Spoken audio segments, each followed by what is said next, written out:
में हम जेन नाम के एक वॉरियर को देखते हैं जो कि अपने 3 दोस्तों के साथ एक विलेज में डीमन को खोजने के लिए आया हुआ था, क्योंकि उन्हें खबर मिली थी कि यहाँ पर डीमन हो सकते हैं। लेकिन उनको इस विलेज में आए हुए 3 दिन से भी ज्यादा हो गया है और अभी तक उन्हें यहाँ पर कोई भी डीमन नहीं मिले थे। तभी एक कबूतर अपने साथ मैसेज लेकर आता है कि स्केयर्डवुड नाम के विलेज में डीमन के होने की खबर मिली है और उसमें यह भी लिखा हुआ था कि वहाँ के विलेजर्स भी उन डीमन के बीमारी से इन्फेक्टेड हो गए हैं। इसलिए जेन अपने दोस्तों के साथ वहाँ से निकल जाता है। इधर हम लिनफेंग नाम के एक दूसरे वॉरियर को देखते हैं जो कि अपने लोगों के साथ उसी विलेज में जा रहा था। इधर डीमंस भी उस विलेज के ऊपर अटैक कर देते हैं और सभी को जान से मारने लगते हैं। तभी वहाँ पर ये सभी वॉरियर भी आ जाते हैं और उन डीमन के साथ में वहाँ के विलेजर्स को भी जान से मारने लगते हैं, क्योंकि उनको ऐसा करने का ऑर्डर उनके कमांडर ने दिया था। लेकिन हम देखते हैं कि वो ट्री डीमंस भी बहुत ज्यादा पावरफुल थे और वे सभी मिलकर उन वॉरियर के ऊपर भारी पड़ रहे थे। लेकिन उसी वक्त लिनफेंग वहाँ पर बहुत सारे फायरबॉल से अटैक कर देता है, जिसमें कि सभी डीमंस के साथ साथ सभी वॉरियर्स और विलेजर्स भी मारे जाते हैं। तभी इसी बीच लिनफेंग को वहाँ पर मुमू नाम की एक छोटी लड़की मिलती है, जिसे देख उसे अपने बचपन की याद आ जाती है कि कैसे उसके पेरेंट्स ने उसे प्रोटेक्ट करते वक्त अपनी जान गंवा दी थी और लिनफेंग भी उस वक्त एक छोटा बच्चा ही था। तभी वहाँ पर एक और वॉरियर आकर मुमू के ऊपर अटैक कर देता है, लेकिन लिनफेंग उसे बचा लेता है। तभी वहाँ पर जेन भी अपने दोस्तों के साथ में आ जाता है और वो लिनफेंग को उस वॉरियर को मारता हुआ देख लेता है। अगले सीन में हम यिंग डिपार्टमेंट के हॉल को देखते हैं, जहाँ पर जेन कमांडर से स्केयर्डवुड विलेज को इन्वेस्टिगेशन करने का ऑर्डर मांग रहा था, लेकिन कमांडर उसे यह काम करने से मना कर देता है। तभी लिनफेंग भी वहाँ पर आ जाता है, जिसको अकेला देख कमांडर उसके बाकी लोगों के बारे में पूछता है, जिस पर लिनफेंग बताता है कि वे सभी डीमंस के साथ फाइट करते वक्त मारे गए। लेकिन जेन कमांडर को बता देता है कि लिनफेंग ने आखिरी बचे हुए कमांडर को खुद मार दिया था और वो लिनफेंग को वॉरियर के पोजीशन से हटाने की भी बात करता है, जिस पर लिनफेंग कहने लगता है कि मेरा वो साथी भी इन्फेक्टेड हो गया था, जिसके वजह से मुझे उसे मारना पड़ा। तभी वहाँ पर एक और वॉरियर आकर कहता है कि मैंने पूरे स्केयर्डवुड विलेज को चेक कर लिया है, जहाँ पर एक भी इन्फेक्टेड लोग जिंदा नहीं बचे हैं और लिनफेंग ने जिस वॉरियर को मारा था वो भी बीमारी से इन्फेक्टेड हो गया था। लेकिन जेन कमांडर को समझाने की कोशिश करता है कि लिनफेंग ने उस वॉरियर को जानबूझकर मारा था, फिर भी कमांडर उसकी बात नहीं सुनता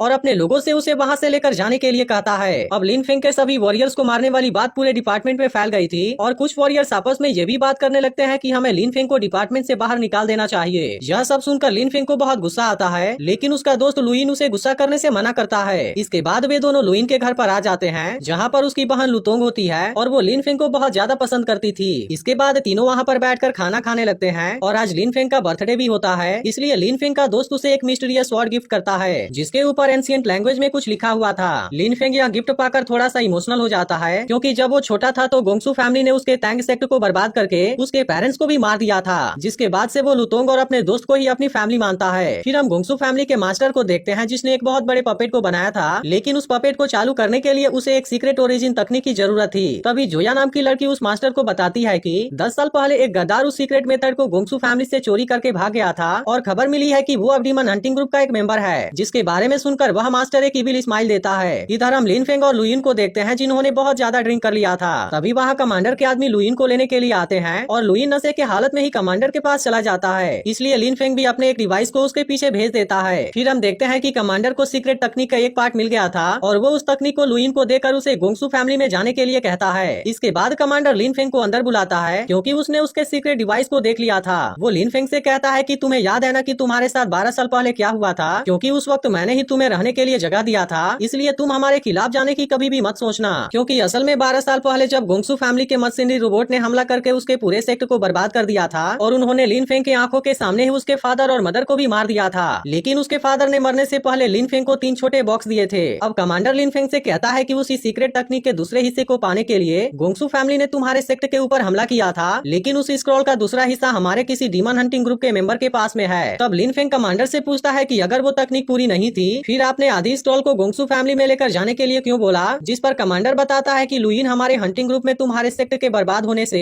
ठीक 7 दिन पहले ही ज्वाइन हुआ था, इसलिए मुझे शक है कि वही गोंगसू फैमिली का गद्दार है। यह सुनकर लिनफेंग कहता है कि लुइन तो मशीनरी के बारे में कुछ भी नहीं जानता, फिर वो गोंगसू फैमिली से कैसे बिलोंग कर सकता है? तब कमांडर कहता है कि हम इस बात का पता लगाने के लिए लुइन का टेस्ट लेंगे और फिर वो लिनफेंग से बताता है कि अगर लुइन जंगल के राइट साइड में गया तो इसका मतलब होगा कि वही गद्दार है और इसके बाद तुम उसको मार देना, लेकिन अगर वो लेफ्ट साइड में गया तो तुम भी उसके साथ में जाना, क्योंकि मुझे गोंगसू के ऊपर भी शक है कि वो सील के साथ में छेड़खानी करने वाला है, क्योंकि अभी कुछ दिन पहले स्पिरिचुअल सील का गायब होना और अचानक से गोंगसू का लुबन स्क्रॉल का मांगना दोनों में कहीं न कहीं कनेक्शन लगता है। इसके बाद अगले सीन में हम लुइन को देखते हैं, जो कि लेफ्ट साइड की तरफ चला जाता है, इसलिए लिनफेंग उसके पास आकर उस स्क्रॉल को देखने लगता है, जिसके बाद वो लुइन से कहता है कि मैं भी तुम्हारे साथ में चलूंगा। इसके बाद वे दोनों ही गोंगसू फैमिली में आ जाते हैं, जहाँ पर वही छोटी लड़की मुमू उनका वेलकम करने के लिए आती है। फिर लिन फेंग उस छोटी लड़की को एक सुनसान जगह पर लाकर उसे पूछताछ करने लगता है, जहाँ मुमू उसे बताती है कि उसके पास में स्पिरिचुअल सीड को खोजने की स्पेशल एबिलिटी है। इसीलिए गोंगसू ने उसे अपना गुलाम बनाकर उसकी मदद से उन स्पिरिचुअल सीड को खोज लिया। लेकिन मुमू को गोंगसू के पपेट वाले प्लान के बारे में बिल्कुल भी अंदाजा नहीं होता और उसे लग रहा था कि गोंगसू उस सीड की हेल्प से लोगों की मदद करेगा। इधर लुइन अकेले ही गोंगसू फैमिली के मेन हॉल में आ गया था और इसका असली नाम गोंगसू यिन होता है, जो कि पहले गोंगसू फैमिली का ही मेंबर था। तभी लुइन गोंगसू के ऊपर अटैक करके उसे मार देता है, लेकिन असल में वो गोंगसू का एक रोबोट होता है। वहीं दूसरी तरफ लिन फेंग रूम बदलकर मुमू के साथ उसके पपेट वाले जगह पर आ गया था। तभी वहाँ पर गोंगसू भी आ जाता है, जिसको देख लिन फेंग उसके ऊपर अटैक करने की कोशिश करता है, लेकिन गोंगसू अपने मशीन की हेल्प से उसके अटैक को रोक देता है। जिसके बाद लिन फेंग कहने लगता है कि आज मैं तुमसे अपने सेक्ट और पेरेंट्स के मौत का बदला लेकर रहूंगा, और फिर वो अपने स्वॉर्ड से गोंगसू के ऊपर अटैक कर देता है। लेकिन गोंगसू उसके सामने मुमू को ला देता है, जिसकी वजह से लिन फेंग अब उसका कुछ भी नहीं कर पाता।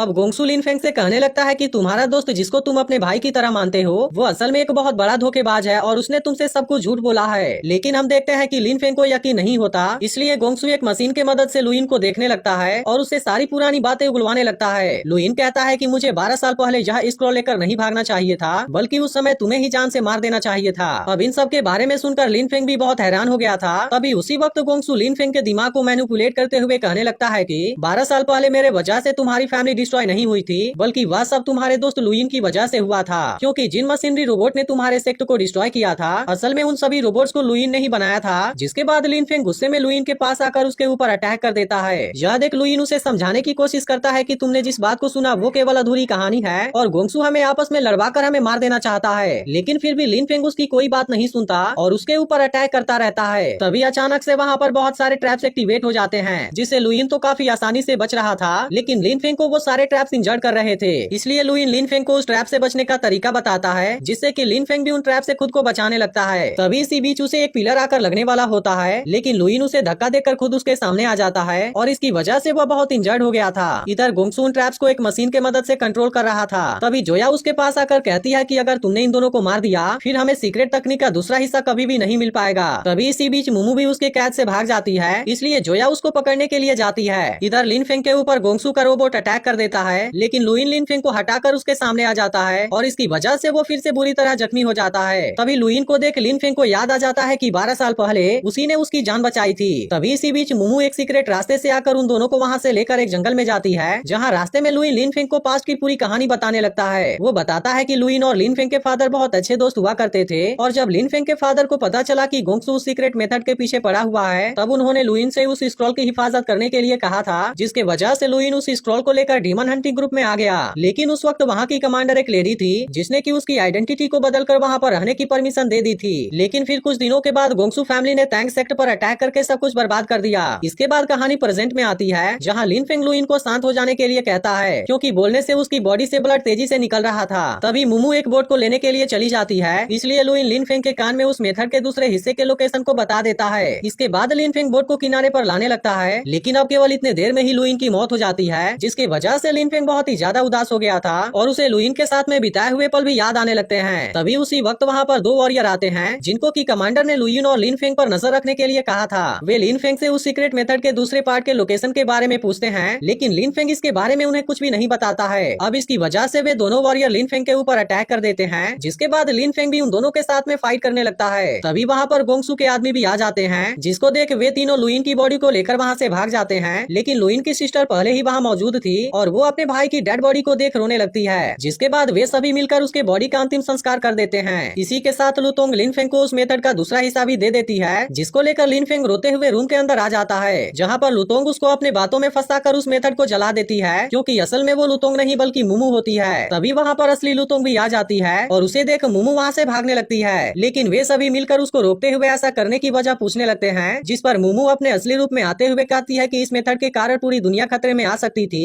इसीलिए मैंने इसे जला दिया। तभी इसी बीच मुमू का एक गार्ड आकर उसे वहाँ से लेकर चला जाता है। अब लिन फेंग समझ गया था कि असली विलेन गोंगसू नहीं बल्कि मुमू ही थी और वही ट्री डीमंस की मास्टर भी है, जिसे केवल इसी मेथड के हेल्प से कंट्रोल किया जा सकता था। लेकिन अब इस मेथड के डिस्ट्रॉय हो जाने की वजह से उसे कोई भी कंट्रोल नहीं कर पाएगा। वहीं दूसरे तरफ हम मुमू को देखते हैं, जो कि उस बड़े से पपेट में जाकर उसे एक्टिवेट कर देती है। इसके बाद वो गोंगसू को भी मार देती है और हम देखते हैं कि जोया भी मुमू के साथ में ही मिली हुई थी। इधर उस पपेट के एक्टिवेट होने की खबर कमांडर को भी मिल गई थी, इसलिए वो अपने लोगों से तैयार हो जाने के लिए कहता है। वहीं अब लिन फेंग भी अकेले ही मुमू को रोकने के लिए जाने लगा था, इसलिए दोनों वॉरियर उसको रोकते हुए पूछते हैं कि तुम उसे कैसे रोकोगे। तभी लुतोंग कहती है कि असल में वो स्क्रॉल सीक्रेट मेथड नहीं था, क्योंकि वो मेथड लिन फेंग के स्वॉर्ड के अंदर छुपी हुई है और इस स्वॉर्ड को खोलने का तरीका उसी स्क्रॉल में था जिसे कि मुमू ने जला दिया। वहीं दूसरी तरफ हम देखते हैं कि पपेट साइज में बहुत बड़ा होता है और वो अपने टेंटिकल के मदद से सभी लोगों को मारने लगा था। तभी वहाँ पर जेन भी बहुत सारे लोगों के साथ उसे रोकने के लिए आ जाता है। वे सभी मिलकर एक फॉर्मेशन के मदद से एक बड़े से बिस्ट को समन करते हैं, जिसके बाद उस पपेट और उस बिस्ट के बीच में फाइट होने लगती है। वहीं लिन फेंग लुतोंग के साथ उस पपेट के अंदर आ जाता है, लेकिन वहाँ पर बहुत सारे डीमन मौजूद होते हैं और वो उन दोनों को चारों तरफ से घेर लेते हैं। जिसके बाद वे दोनों भी उन डीमन के साथ में फाइट करने लगते हैं, लेकिन उन डीमन की संख्या बहुत ज्यादा थी, जिसके वजह से लिन फेंग और लुतोंग को फाइट करने में बहुत मुश्किल हो रही होती है। लेकिन उसी वक्त वहाँ दोनों भाई वुड खाने वाले बहुत सारे कीड़ों को लेकर आ जाते हैं, जो कि बहुत सारे डीमंस को एक ही सेकंड में खा जाते हैं। वहीं दूसरी तरफ वो पपेट बिस्ट के ऊपर भारी पड़ रहा था, जिसके वजह से जिन का बनाया हुआ फॉर्मेशन कमजोर होने लगता है। तभी इसी बीच उस पपेट के अंदर से बहुत सारे रूट्स आकर लिन फेंग को पकड़कर मुमू के पास यानी कि उस पपेट के कोर तक लेकर आ जाते हैं। तभी मुमू भी लुतोंग और उन दोनों ब्रदर्स को कंट्रोल करके लिन फेंग के ऊपर अटैक कर देती है और वे तीनों मिलकर लिन फेंग को बहुत बुरी तरह से इंजर्ड कर देते हैं। तभी लिन फेंग को लुइन के विजन दिखाई देने लगते हैं और वो लिन फेंग को याद करता हुआ उस स्वॉर्ड को वहाँ से निकाल देता है। लेकिन इसी के मदद से लुइन ने वहाँ के ट्रैप्स को बंद किया था, इसलिए वे सारे ट्रैप्स अब फिर से चालू हो जाते हैं और मुमू के ऊपर अटैक कर देते हैं। वहीं लिन फेंग लुइन के बताए हुए बातों को याद करने लगता है और इसके मदद से वह उस स्वॉर्ड को अनलॉक कर देता है, जिसके बाद हम देखते हैं कि उसमें से एक फॉर्मेशन बाहर निकलता है और लिन फेंग उसे कंट्रोल करके मुमू को उसके अंदर खींचने लगता है। अब यह देखते ही मुमू वहाँ से भागने की कोशिश करती है, लेकिन लिन फेंग उस फॉर्मेशन के मदद से उसको एब्जॉर्ब करके एक सीड में बदल देता है। अब इसके वजह से वो पपेट भी बंद हो गया था, जिसके बाद लुतोंग और वो दोनों ब्रदर्स भी होश में आ गए थे। इसी के साथ वो पपेट भी अब डिस्ट्रॉय हो जाता है और ये देख सभी लोग बहुत ज्यादा खुश हो गए थे। फिर अगले दिन कमांडर जेन को हायर रैंक पर प्रमोट कर देता है और लुइन के जगह पर लुतोंग को वॉरियर बना दिया जाता है, जबकि लिन फेंग को उनके ग्रुप का लीडर बना दिया गया।